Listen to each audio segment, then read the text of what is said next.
Quiero hablarles de un libro que quiero recomendarles a todos, por un libro que está disponible en inglés, en castellano, está en las librerías nuestras, y que se llama Armas, Gérmenes y Acero, de Jared Diamond. Es uno de los libros más iluminadores que he leído. Lo leí hace unos pocos años atrás, y trata de lo siguiente. Pero primero les voy a contar un poco de quién es Jared Diamond. Diamond es originalmente un biólogo, catedrático de Geografía y Fisiología en la Universidad de California, en Los Ángeles. Pero en el fondo como corresponde a una persona verdaderamente inteligente y creativa, no se ha quedado pegado en una especialidad. El hombre ha crecido, y yo diría que en cierto sentido ahora se convirtió en un poco menos que en un filósofo de la historia, en un hombre que tiene una visión que va mucho más allá de su campo. En algún momento él se ha interesado mucho en la ornitología y ha visitado distintos países con el fin de observar pájaros que solamente viven ahí. Y el inicio de este libro, Armas, Gérmenes y Acero, que les recomiendo, tiene que ver con uno de esos viajes. Él estaba en alguna región de Oceanía, donde todavía hay algunos pueblos que viven como sus antepasados, pueblos originarios, como los llaman ahora. Y en el transcurso de ese viaje, de esa estadía en ese país, parece que conoció a uno aborigen, que era un hombre muy inteligente, con el cual conversó. Y en algún momento este aborigen le pregunta lo siguiente a Jared Diamond, le pregunta: ¿por qué somos nosotros, los nativos, los que estamos en el estado, o hemos estado por tanto tiempo en el estado de civilización tribal en que estamos, y son ustedes los que nos otorgan ayuda, nos otorgan regalos, y no somos nosotros los que hicimos eso con los europeos? No somos nosotros los que llegamos a Europa a conquistar, no somos nosotros los que llevamos regalos o llevamos la civilización a los europeos. ¿Qué pasó? Y eso es una pregunta súper interesante que inspiró el libro Armas, Gérmenes y Acero, que propuso en su libro una explicación de por qué la cultura europea precisamente fue la predominante y no otras, por qué fue la cultura europea la que llegó a conquistar esos territorios y no otras. Y es, por lo tanto, una historia, podríamos decir. Es una obra 100% historicista, en el sentido que busca una explicación no en una cosa abstracta, permanente y siempre igual, sino que en un proceso histórico que tiene un principio y un fin. Y el libro es realmente extraordinario. El autor ganó el Pulitzer por este libro el año 98. Y, como les digo, el libro intenta explicar por qué las civilizaciones euroasiáticas sobrevivieron, crecieron y conquistaron. Y explicarlo dejando de lado la vieja teoría que predominó especialmente en los países precisamente conquistadores, los países europeos, predominó hasta el día de hoy, predomina probablemente en algunas personas, pero en algún sentido predominó académicamente, incluso por mucho tiempo, la idea de que esta hegemonía, esta superioridad se debía a una superioridad de las personas, a una superioridad racial, a una superioridad genética, intelectual, moral, de los miembros de esas civilizaciones conquistadoras.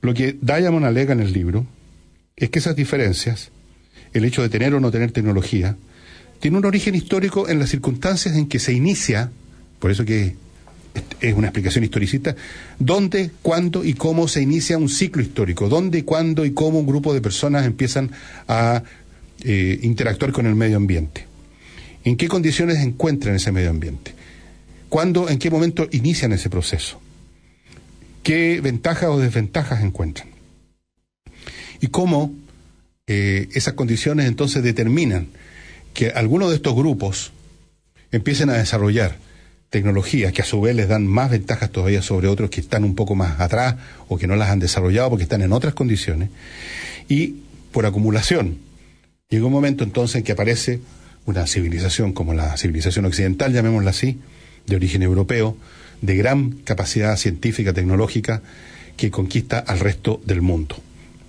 Y el resto del mundo está formado por personas de las mismas capacidades en potencia, pero que se quedaron porque encontraron otras condiciones que hacían imposible o hacían simplemente, ofrecían posibilidades de sobrevivir en condiciones sin mayor esfuerzo, y se quedaron, por así decirlo, en una burbuja de comodidad.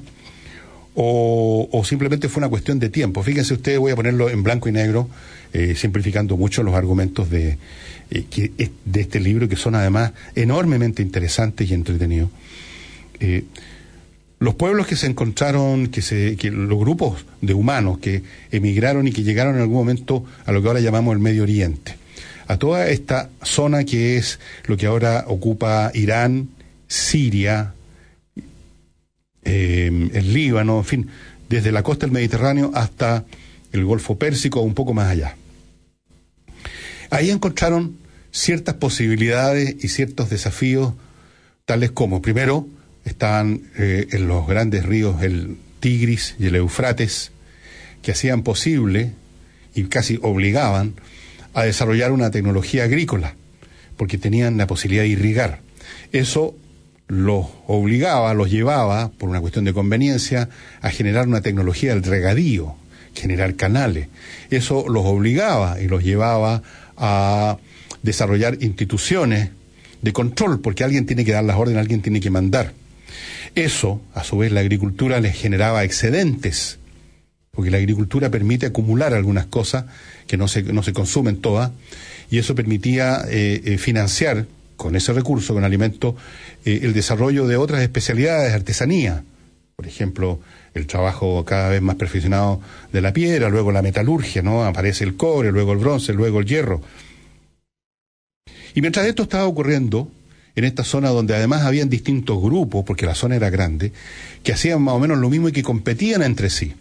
Y por lo tanto, había que desarrollar tecnología militar, había que desarrollar aún más cosas para poder sobrevivir ante la competencia de otros que hubieran querido apoderarse del territorio que este grupo A, B o C tenían.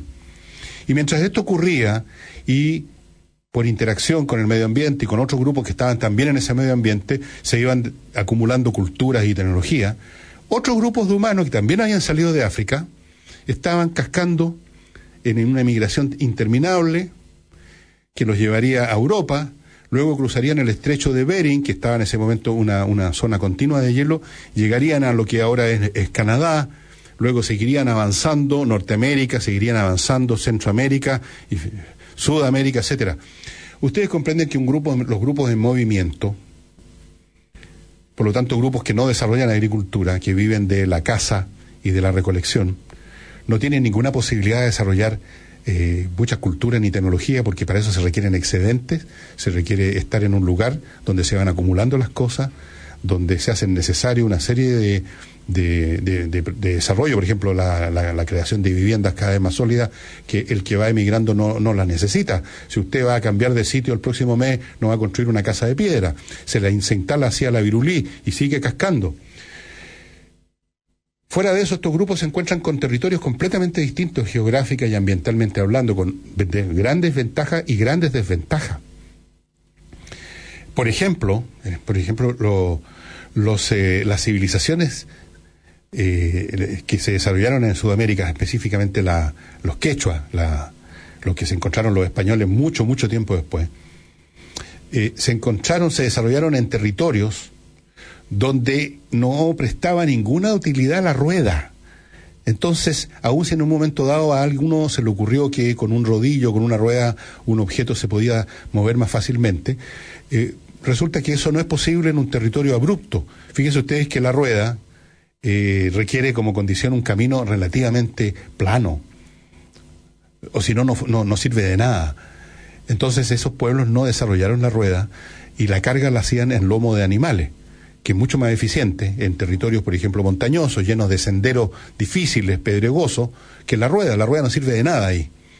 Entonces, y estos pueblos, a medida que fueron avanzando, se estaban tomando siglos en este proceso. Y por lo tanto, mientras ellos se tomaban siglos más o menos manteniendo las mismas estructuras culturales y tecnológicas, allá en el Medio Oriente se estaba desarrollando todas las tecnologías y progresos culturales que nosotros asociamos ahora, por ejemplo, con los imperios que emergieron en Medio Oriente, que terminan con los persas, luego esas tecnologías se esparcen también por las zonas del Mediterráneo, emerge la gran cultura griega, todas las culturas que se desarrollaron en el Mediterráneo a base de ciudades, a base de agricultura, a base de navegación, y mientras tanto los otros grupos seguían cascando con las mismas tecnologías, con la misma cultura de un pueblo nómade, de un pueblo que no puede establecerse en un solo lugar y no encuentra ventajas geográficas y ambientales para desarrollar una agricultura. Vaya usted a tratar de desarrollar agricultura en el Amazonas, imposible. El libro del que estamos hablando, Gérmenes y Acero, se llama así porque las armas y el acero, que son el resultado de la tecnología, son una de las cosas por las cuales esta civilización que se fue desarrollando, que partió en Medio Oriente, pero luego se expandió a la zona del Mediterráneo, se expandió a Europa, eventualmente donde se desarrolló mucho más todavía, desarrollaron una tecnología militar que cuando los conquistadores llegan a América, por supuesto los pone en una situación de inmensa superioridad, pero además trajeron los gérmenes.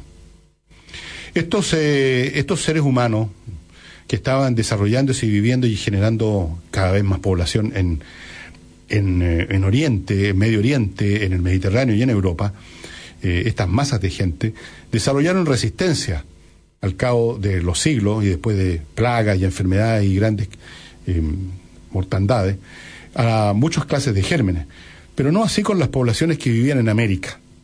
Estaban aisladas de esos gérmenes, la población en América fue menos densa que en Europa y en Oriente, la geografía los separaba mucho, había poca interacción y por lo tanto pocas posibilidades de contagiarse uno a otro con nada, pero por lo mismo poca capacidad para generar resistencias a largo plazo de las poblaciones. En esto somos nosotros como los animales. Entonces cuando llegaron, por ejemplo, los españoles a América, trajeron no solo las armas, sino que trajeron los gérmenes, y se supone, con datos a mano, que en distintas regiones de América, más del 75% de la población originaria murió, por ejemplo, de viruela, que no mataba a nadie ya en Europa, o mataba a pocos, porque ya se habían desarrollado resistencias. O sea, los que sobreviven a esas enfermedades generan hijos que también tienen la capacidad para sobrevivir a esas enfermedades y así sucesivamente. Es un tema digamos, darwiniano. No en América. Entonces, estas poblaciones nativas, aparte de estarse enfrentando a una población tecnológicamente, militarmente muy superior, los españoles venían con armas de acero, corazas, armas de fuego. ¿Qué podían oponer a eso a los nativos? Fuera de eso traían los gérmenes que todavía fueron mucho más letales, y con eso las poblaciones originarias simplemente fueron diezmadas, más que diezmadas. Así es que este libro, que por así decirlo cuenta la historia de los últimos 13.000 años, que en el fondo es la historia de la civilización humana, es un libro que es realmente iluminador. Desecha, yo creo que de forma definitiva, todas las teorías raciales de que asumen de que tal o cual pueblo tiene más tecnología porque son racialmente superiores, son más inteligentes o lo que sea. Este es un tema histórico. ¿Cuándo, cómo y dónde se empieza? Y si ustedes lo piensan un poquito, ese análisis historicista es aplicable a muchas cosas. Yo diría que es aplicable a todo, porque todo fenómeno del universo, llamemos, ya sea la vida de las poblaciones humanas, de los animales, del sistema solar, es un proceso, es algo que está en el tiempo, que opera en el tiempo, que tiene un momento de partida, que enfrenta a lo largo de su trayectoria un montón de distintas cosas con las cuales interactúa, y si hubiera partido en otro momento, en otro lugar, esa trayectoria habría sido por definición diferente. Así es que la explicación de Jared Diamond, de por qué unos desarrollaron grandes civilizaciones con capacidades tecnológicas que les permitieron específicamente y especialmente en el siglo XIX invadir y conquistar el mundo entero, prácticamente, se tiene que ver con estos orígenes, con estos ciclos, con estas condiciones ambientales, con estas condiciones sociales, con estas interacciones que no fueron las que tuvieron otros pueblos, que desarrollaron otras culturas, que desarrollaron otras tecnologías, pero que en algún momento, por ejemplo, se pasmaron. En el caso de China. China es un caso distinto al de los nativos de América del Norte y América Latina. En China se desarrolló una población densa, importante y una tremenda cultura, una tremenda civilización. Incluso en China se inventaron, primero que en ninguna otra parte, muchas de las tecnologías que luego aparecieron en Occidente. Muchas. La pólvora, la brújula, el papel, ¿para qué sigo? Es impresionante. ¿Y por qué entonces no fue China la que ya, hace 1000 años y no como ahora, recién ahora, fue la dominante, fue la que se expandió, fue la que conquistó Europa? ¿Por qué no fueron los chinos los que llegaron a pedir concesiones comerciales especiales a Europa a fuerza de cañones en vez de ser al revés?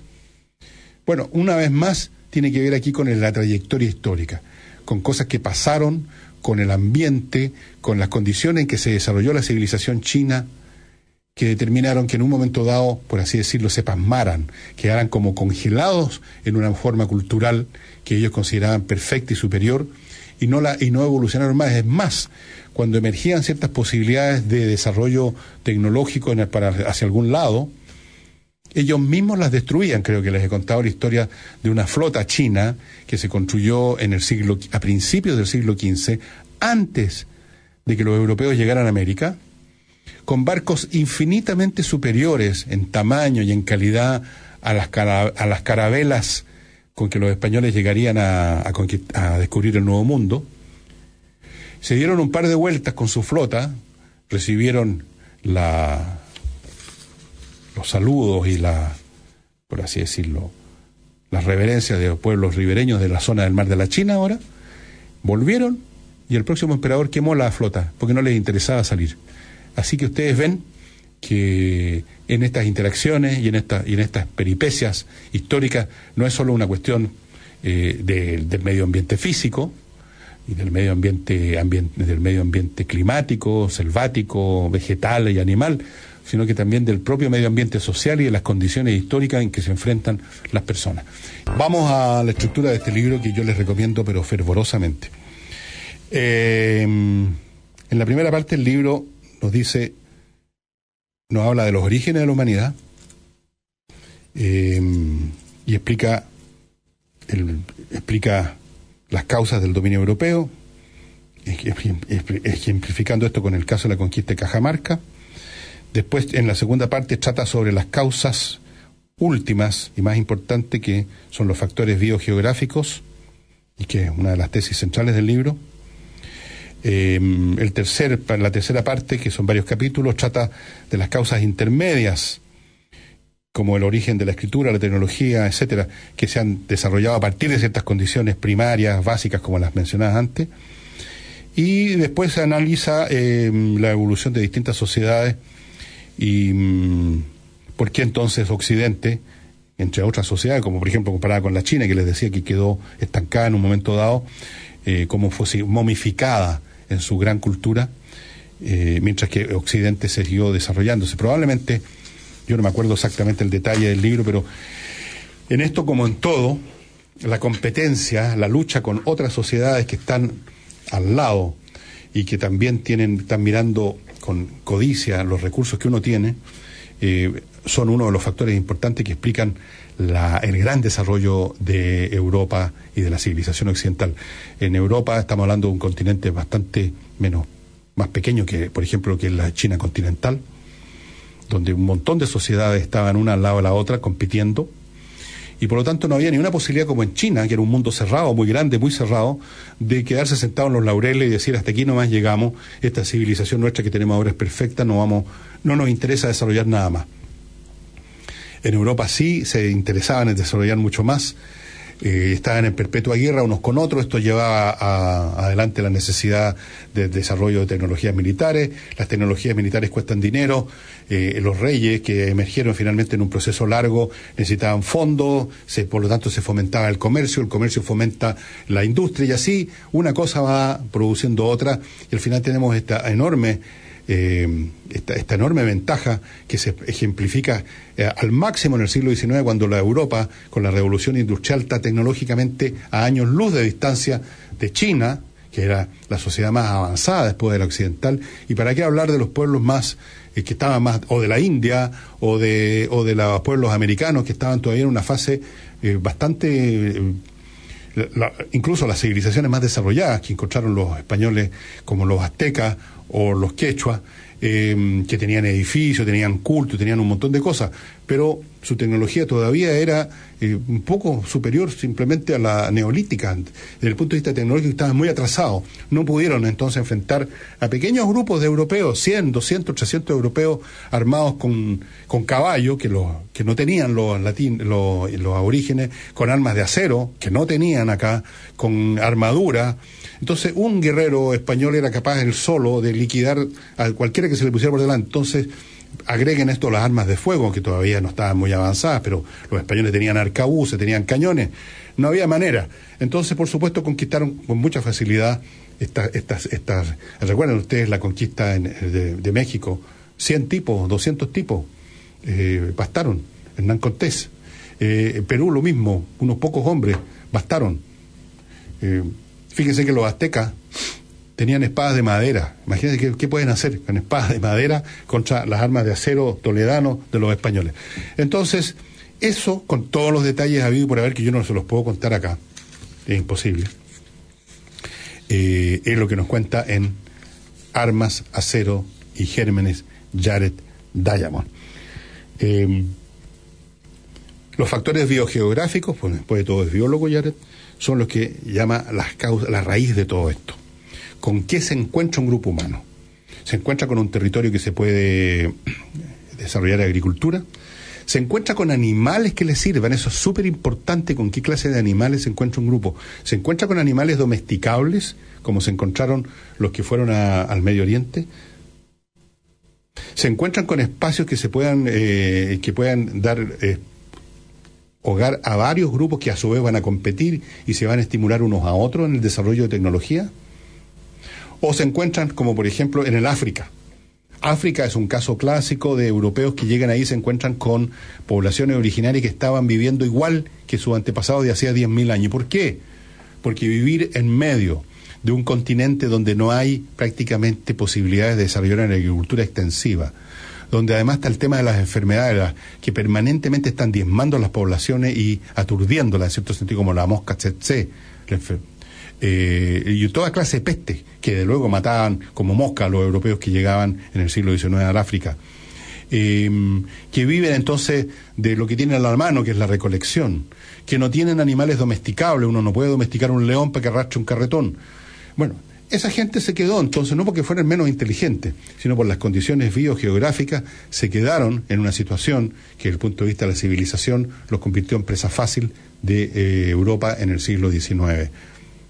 África en el siglo XIX fue el último lugar, el último continente no explorado y no explotado, pero finalmente en el siglo XIX llegaron las potencias europeas y con mucho gasto humano, porque las enfermedades mataron a muchos europeos, pero con su tecnología superior terminaron haciendo de África una tierra de explotación brutal, de hecho sea de paso.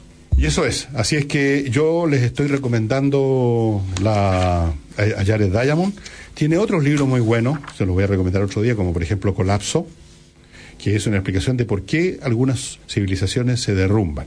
Y el primer ejemplo que da, ¿saben cuál es? El de la civilización o cultura que había en Isla de Pascua.